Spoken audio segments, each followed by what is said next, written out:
एक बात आपने की, मैं सारे इंटरव्यूज पिछले 3-4 दिन से पढ़ रहा हूं, उसमें आपने कहा कि मेरे को सिलेक्टर्स और बेहतर हैंडल कर सकते थे, तो इसका क्या मतलब था हरभजन, थोड़ा सा इसका बताएंगे। हाँ देखिए, 2011 या 12 की बात करें जब वर्ल्ड कप हम जीते थे, उसके बाद से वो टीम दोबारा खेली नहीं आज इकट्ठे। वर्ल्ड कप की टीम जो वर्ल्ड कप जीती हो और वो उसके बाद एक भी मैच इकट्ठा ना खेले, ये बड़ी ताज्जुब की बात। और मैंने 31 साल का था जब मैंने 400 विकेट ले लिए थे, और 31 साल का बच्चा तो नहीं रहता खैर बंदा जब 400 विकेट ले लेता है, तो इसका मतलब है कि मेरे आने वाले जो मेरे साल 8-9 साल है मेरे पास, उसमें मैं अगर ज्यादा नहीं तो 400 भी नहीं, मैं कहूंगा कि इसके आधे भी, 200 के भी आधे कर लूंगा। 100 विकेट तो मैं ले ही सकता था, बट उसके बाद मुझे मैच खिलाए नहीं गए और ना ही सिलेक्ट किया गया। 400 विकेट लेने वाले आदमी को सडनली कैसे बाहर किया जाता है, ये अपने आप में एक रहस्य पूर्वक कहानी है जो आज तक वो रहस्य खुला ही नहीं है। बट हाँ, कुछ चीजें जो मेरी समझ में आई हैं, जो मैं आज तक सोचता हूँ कि हुआ क्या, किसको परेशानी थी या दिक्कत थी मेरे टीम में रहने से। ये मैं जब अपना जमा घटाव कर रहा हूँ तो किस मुकाम पे मुझे लेके जा रही है वो मैंने अपनी बुक में जरूर लिखा है। मैं सारी चीजें यहाँ रिवील नहीं करना चाहता हूँ, क्योंकि बहुत कुछ हुआ वो 2011 से लेके 20-21 तक बहुत कुछ हुआ। और अगर एक 400 विकेट लेने वाले खिलाड़ी के साथ ऐसा हशर हो सकता है, तो फिर वो किसी यंगस्टर के साथ कैसा सलूक हो सकता है। तो उन दिनों जो बीसीसीआई चला रहे थे, या उन दिनों जो लोग थे ऊपर position, I think they could have handled thing better. और थोड़ा जैसे किसी सीनियर खिलाड़ी को कैसे इज्जत दी जाती है, कैसे नवाजा जाता है, वो शायद उसमें बहुत कमी रहेगी। वो मेरे केस में नहीं, वीवीएस के केस में देख लीजिए, वीरू के केस में देख लीजिए, यूवी के केस में देख लीजिए। यूवी ने 2 वर्ल्ड कप जिताए हैं हमें, भारत ने 2 वर्ल्ड कप जीते हैं। तो यूवी के केस में, गंभीर के केस में, तो आई थिंक ये चीजें बेटर तरीके से हैंडल हो सकती जी। और शायद इसमें सिर्फ सिलेक्टर्स ही नहीं, पूरा टीम मैनेजमेंट इसमें शामिल होता है भज्जी। सिर्फ सिलेक्टर्स ही नहीं होते, टीम मैनेजमेंट भी होता है इसमें, जिसमें कोच, कप्तान, बीसीसीआई सब इन्वॉल्व होता है इसमें।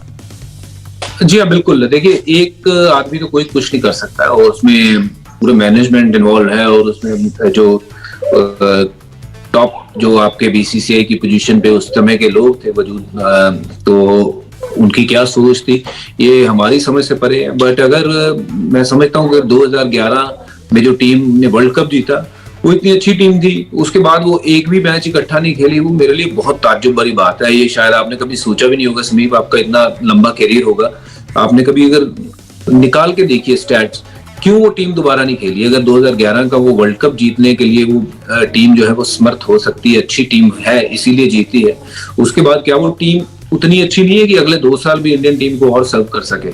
क्या जरूरत थी कि वो टीम को पूरा बिखेरने की? क्या जरूरत थी कि वो जो टीम के लड़के हैं वो दोबारा इकट्ठे खेले नहीं?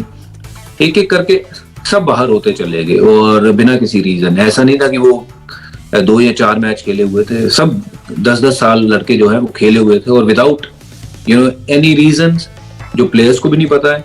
और वो आज तक सोच रहे हैं कि हुआ क्या है। उनमें से मैं भी एक हूँ, मैं सोच रहा हूँ कि हुआ क्या, क्यों हुआ? 400 विकेट लिए, 400 विकेट लेने वाले के साथ ऐसा हश्र होना चाहिए क्या? लोग दूसरी देशों के जो लोग हैं सलाम करते हैं कि आप 400 विकेट लेने वाला बंदा लेजेंड होता है। ये कोई अगर वीरू जैसा खिलाड़ी, एक बहुत बड़ा खिलाड़ी, लेजेंड के तौर पे हम मानते हैं, वीवीएस जैसा खिलाड़ी, क्या वो व्यवहार या सलूक सही था इन सब प्लेयरों के साथ? बस वो एक कहानी सी है जो मैंने अपने बुक में मेरे लफ्जों में बयान की है, जो मेरी समझ में आया है। जब वो आएगी आप जरूर पढ़ना, बहुत कुछ उसमें से आपको भी पता चलेगा कि कैसे क्रिकेट उस दौर पे चली है। नहीं, बिल्कुल बिल्कुल पढ़ेंगे भज्जी उस किताब को, और इंतजार है उस किताब का, क्योंकि जो आपने बातें की हैं वाकई में हमें बहुत सारी चीजें हमें भी पता है, क्योंकि उस दौर को हमने पूरे बहुत नजदीक से देखा है। और 2011 की वर्ल्ड कप विनिंग टीम दोबारा कभी एक साथ नहीं खेली, ये हमें भी आज तक इस रहस्य का हमें भी पता नहीं चला है। लेकिन आपने ये भी कहा है कि डिजिंग हाइट्स, ऊपर से देखो जो चक्कर आ जाते हैं, ऐसे भी मुकाम देखे और ऐसे भी पल देखे जो बहुत डिप्रेसिंग भी थे। तो क्या ये दौर जो था सबसे डिप्रेसिंग दौर था हरभजन आपके लिए? बिल्कुल, बहुत डिप्रेसिंग दौर था, क्योंकि ये एक ऐसा दौर था कि इसमें समझ नहीं आ रही थी कौन अपना है कौन पराया है, किसी को पता नहीं चल रहा था। क्योंकि बात कुछ और कोई कर रहा था, पर रिजल्ट्स जो है वो कुछ और हो रहे थे।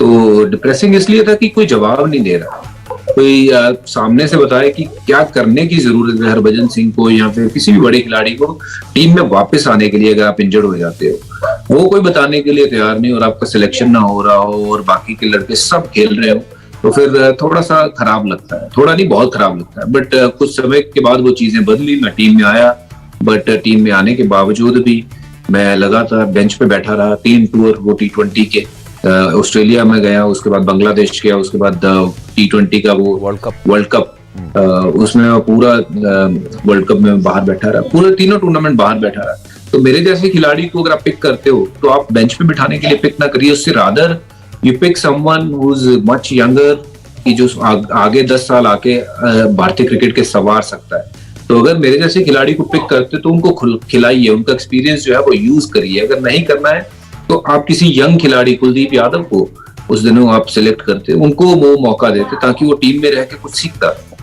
वक्त हर जगह डाउनलोड करने के लिए सर्च करें India TV news Google play store या ऐप स्टोर पर।